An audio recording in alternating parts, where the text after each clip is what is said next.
আসসালামু আলাইকুম। এভাবেও শট মারা যায়। পান্ডিয়ার নো লুক আপার কাট নিয়ে চর্চা গোয়ালিয়রে, ভিডিও হলো ভাইরাল। মহেন্দ্র সিং ধোনির নো লুক রান আউট নিয়ে কত চর্চাই না হয়েছে। রবিবারের পর থেকে হার্দিক পান্ডিয়ার নো লুক আপার কাট নিয়ে প্রবল চর্চা হবে এ কথা বলাই বাহুল্য।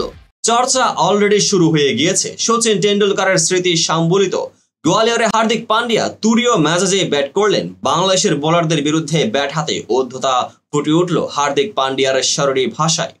শুরু থেকে মারমুখী মেজাজে ধরা দিলেন, কিন্তু খেলার একেবারে শেষের দিকে পান্ডিয়ার আপার কাট সবার নজর কেড়ে নিল।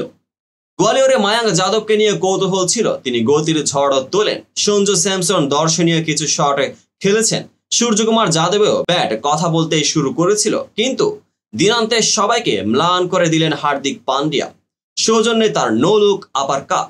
টি-20 ফরম্যাটে হার্দিক পান্ডিয়া বিপজ্জনক ব্যাটার। এদিন ব্যাট করতে আসা ইস্তক হার্দিক পান্ডিয়া অন্য গিয়ারে ধরা দেন।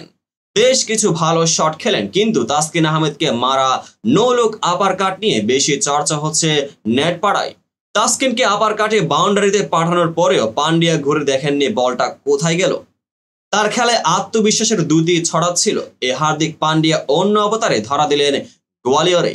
ব্যাটিং এর পাশাপাশি বল হাতে একটি উইকেট নেন পান্ডিয়া। তো বন্ধুরা, এই শটটি আপনাদের কার কেমন লেগেছে অবশ্যই কমেন্ট বক্সে আপনার মতামত জানাতে ভুলবেন না। দেখা হবে পরবর্তী আপডেটেড ভিডিওতে।